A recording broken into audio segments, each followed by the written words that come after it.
बिस्मिल्लाहिर्रहमानिर्रहीम। अस्सलाम वालेकुम।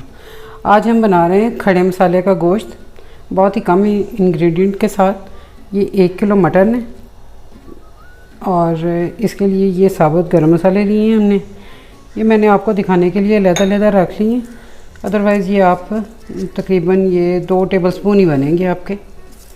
ये 2 टीस्पून जो है ज़ीरा है, ये थोड़े से दालचीनी, ये 2 ये जावित्री है, ये 3-4 जो हैं ये लौंग ले लें, 1 बड़ी इलायची, ये 2 तेज़पात हैं, ये काली मिर्च है थोड़ी सी, 1 बादियान का फूल है और ये थोड़ा सा धनिया, खुश्क धनिया है। इसको ज़रा मोटा मोटा सा पीस लिया, ज़्यादा पाउडर नहीं बनाया, मोटा मोटा सा इसको पीसा। 1 चम्मच इसमें नमक जाएगा, 1 टीस्पून है। और ये तकरीबन 24-25 ये सुरख मिर्ची साबुत। और ये प्याज हैं, ये 400 ग्राम है, इनके बिल्कुल ऐसे थिन स्लाइसेस कर लिए। आधा किलो दही है, इसको फेंट लिया, फुटकियाँ नहीं होनी चाहिए और ताज़ा होना चाहिए दही, ज़्यादा खट्टा नहीं होना चाहिए, बासी नहीं होना चाहिए। ये सबसे पहले हम अब ये एक बर्तन ले लें, इसमें गोश्त डाल लें। गोश्त में ये आधा किलो दही डालेंगे। 1 किलो गोश्त है तो इसमें आधा किलो दही जाएगा। या आपने जितना बनाना हो, अगर कम बनाना है, आधा किलो बनाना है तो 1 के पाव जाएगा इसमें।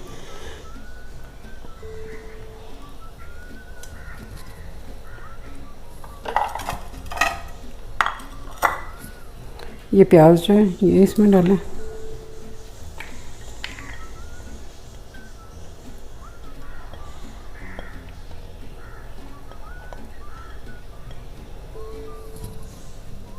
प्याज भी ये अपनी मर्ज़ी से आप कम ज़्यादा कर सकते हैं।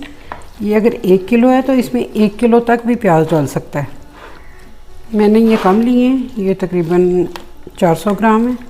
आप इसको अपनी मर्ज़ी से एडजस्ट कर सकते हैं। आधा किलो या 1 किलो तक भी प्याज आप इसमें डाल सकते हैं।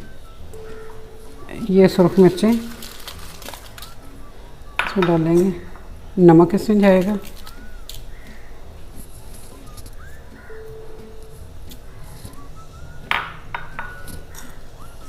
और ये सारे गरम मसाले जो हैं वो इसमें शामिल करेंगे।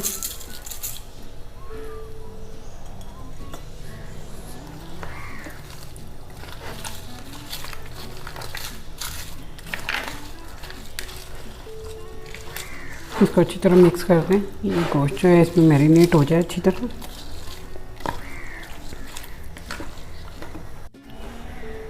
ये इसमें 1 पाव ये देसी घी है, ये मैं डाल रही हूँ। आप चाहें तो इसमें ऑयल भी डाल सकते हैं और इसकी क्वांटिटी आप अपने हिसाब से एडजस्ट कर लें, कम या ज़्यादा भी कर सकते हैं।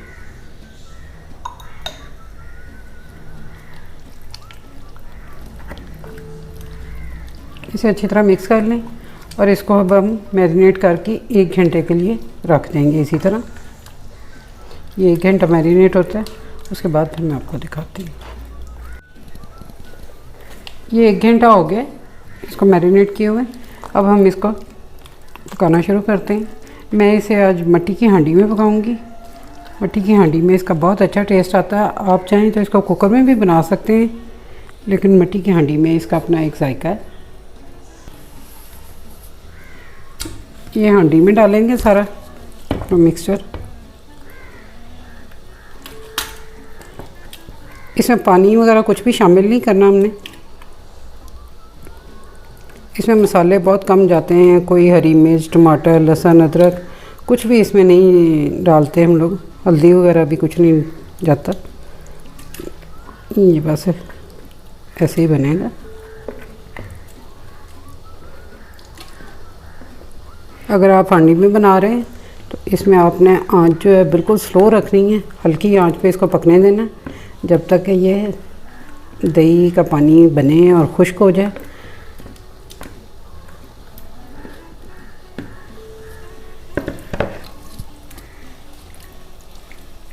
ये बस इसको अब हमने रख दिया।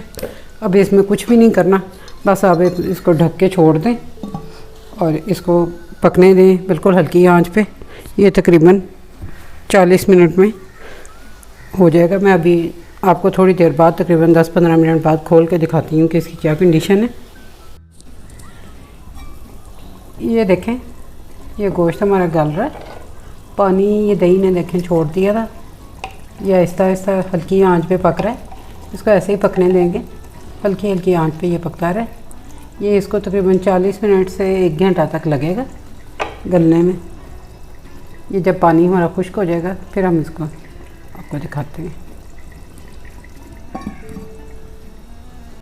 ये अब देखते हैं क्या हालत है हमारी। ये देखें, इसको पकते हुए तकरीबन घंटा हो गया। बिल्कुल हल्की मध्यम आंच पे ये पक रहा था। ये देखें, ये पानी खुश्क हो गया, घी लैदा हो गया और गोश्त भी हमारा बहुत अच्छे तरीके से गल गया। ये मैं आपको दिखाती हूँ। शक्ल से तो गला हुआ ही लग रहा है। ये देखें,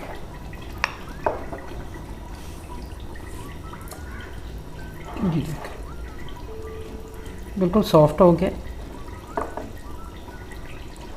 ये मैं अब आपको ना डिश आउट करके दिखाती हूँ। ये देखें, हमारा खड़े मसाले का गोश्त बिल्कुल रेडी है।